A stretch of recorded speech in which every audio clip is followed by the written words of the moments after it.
And welcome to Hannity. And tonight, the 2016 Republican presidential candidates are out in full force. Now, this weekend, Donald Trump won the primaries in Louisiana and Kentucky. And tomorrow, 4 more states will hold Republican contests, one of those being the all-important state of Michigan. And NBC News, Wall Street Journal, Marist poll is now out that shows that important state has Donald Trump ahead with 41% of the vote. Senator Ted Cruz in second with 22%, followed by Senator Marco Rubio, who has 17%. John Kasich in fourth with 13%. A brand new Monmouth University, Michigan poll shows Trump on top with 36%. Then it's Senator Ted Cruz with 23%, and John Kasich is in third with 21%. Senator Rubio has 13%. Here now with reaction. 2016 Republican presidential candidate Donald Trump. Mr. Trump, good to see you. There's also a Fox 2 poll that has you up by 18, so it's 13, 18, and 22 in the biggest state in tomorrow's contest. How do you feel about where you are in Michigan? Well, you just made me feel very good. I hadn't heard these numbers. Those numbers are really terrific. Well, I love the people of Michigan. I've been fighting hard for them with the car industry. I'm constantly talking about the car companies moving out and going to Mexico and other places, Sean, and they know I will protect them. I will not let it happen. We're not going to lose our industries anymore. We've been the foolish country for so long with this free trade, but it's not free trade because it's, just doesn't work. I mean, it's not working. You look at the deficits we have. So I think Michigan and the people of Michigan know, really, they know that I'm going to protect them. They're great people. Everyone says when you talk about this that you're going to fight for tougher trade deals. They say, oh, that's protectionist. I don't hear that from you. I hear you're going to go in there, bang on the table, and get better trade deals that will fix this imbalance, especially with countries like China and Mexico. I've never heard you say the word protectionist. Not one time, but some of your opponents say that. What's your answer? Not at all. Well, they say it for their own reasons. Look, I love free trade. I love the concept of free trade. Everything about it is good. I went to the Wharton School of Finance. They say, let's go free trade. But, it has to be smart trade.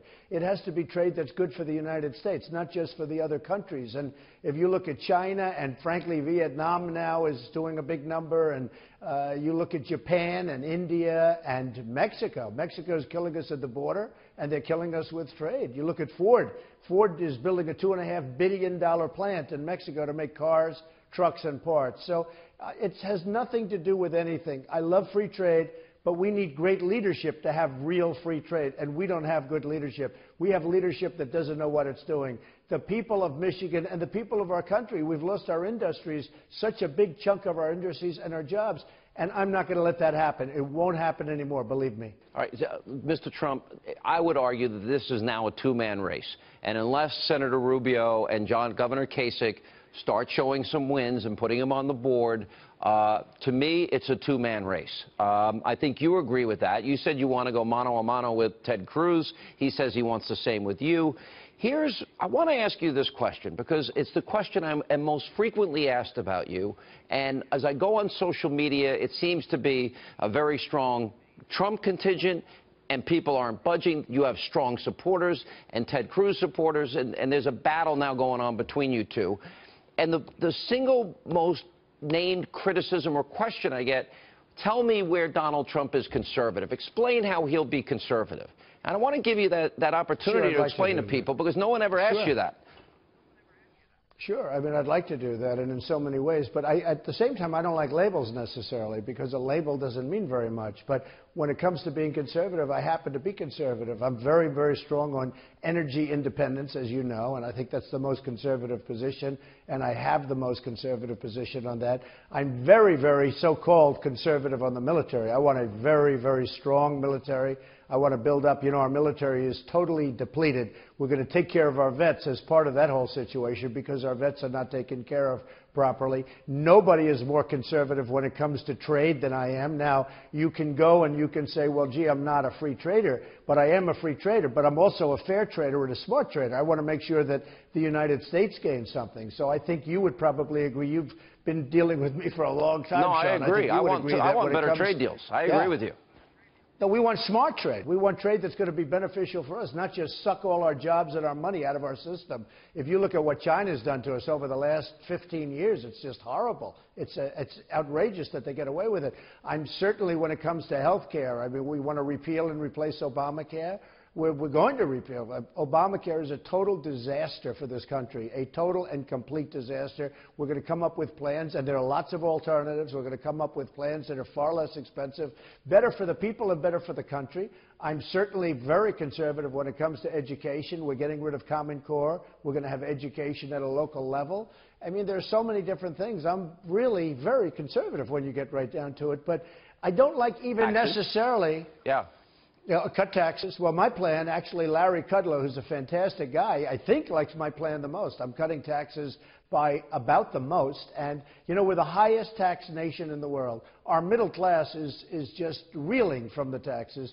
And, you know, if you think about it, the middle class and the workers of this country who really built the country, they haven't had a raise in 12 years. They're making less now, actually, to be even worse about it. They're making less now than they did 12 years ago. I'm in Mississippi right now. I have a group of 8,000 people I'm going to speak to.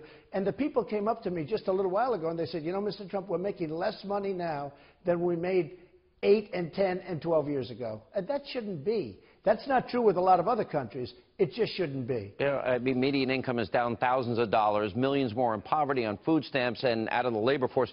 So right.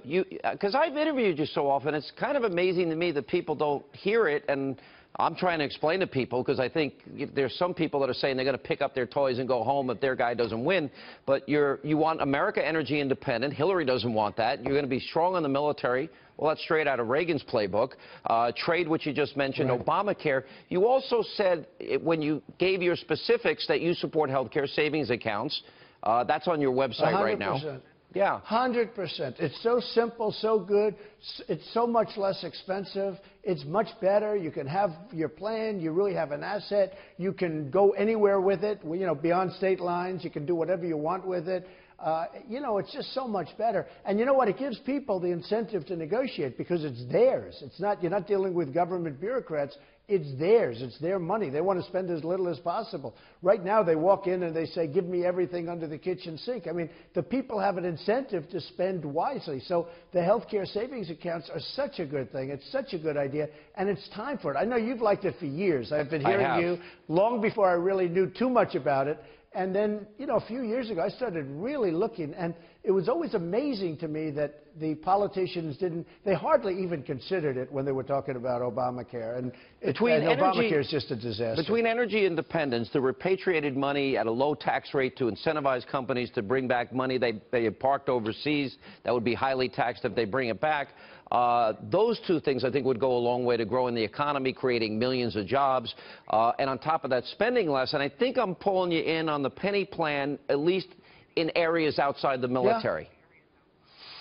Well, I like the concept of the penny plan. Not for the military, because the military we have to build up. But we can save probably, in many cases, more than a penny if you look at it. I mean, the penny plan is a pretty good plan. It's a pretty simple plan. And you know, it's something, I think in some cases, a penny is nothing compared to the kind of numbers. Then you get to fraud, waste, and abuse, Sean. I mean, the fraud and the waste and the abuse, which everybody agrees if you can solve that problem, but it's you know, mind-boggling, the kind of numbers. So we can get our budgets in place. The one thing we really have to take care of, you know, the health care is going to be less money, and we're going to have much better health care. We're going to save money. Let me ask this. Just so you understand. Yeah. I don't want to interrupt you, but you know, because you could also add to your list, I guess, you're conservative on immigration. You're conservative on the issue of people, refugees coming into the country. Enhanced I'm interrogation. The most conservative. Yeah. So my question is, when your opponents say you're not conservative, why don't you say all that to them? Because I've watched you in debates, and I'm just curious why you haven't just said, I'm conservative here, here, and here. I think, you know, you're given 30 seconds. You're given an answer of 30 seconds in these crazy debates. And, you know, according to Drudge and all of the people that do the polls, no, it's ridiculous. I mean, they have, you know, Mr. Trump, explain why you're conservative. You have 19 seconds left, okay? And again, I like the conservative label, but I don't think... Yeah. I know, but it's true. It's like, you know, you have 19 seconds to speak. I'll tell you what. I'll tell you that, like Obamacare is an example. It's going to die of its own weight, but we have to kill it sooner. It's going to die of its own weight. You know, in 17, it's so astronomical and so expensive. And if you look at what that's doing to the labor force, Sean, where people have part-time jobs, people that never had a part-time job in their lives, people that have worked for a company for 20 years and 30 years are now working for the same company as a part-timer because of Obamacare, because of the basic advantages to doing that in terms of Obamacare for an employer. So there are so many problems that we have that we can straighten out so simply. But no, I'm a conservative. I would say that you just said it best right now, because who is better than me on the border and with immigration? Sheriff Joe Arpaio, a great guy, but you would say he's a tough cookie, okay? He endorsed me last week because I'm the best on immigration. And I think by his definition of the best, it's the best and the toughest. And I got Sheriff Joe to endorse me last week, and he called up. He said, "You're the right guy. You're the toughest guy for it." And, you know, that's a pretty good thing.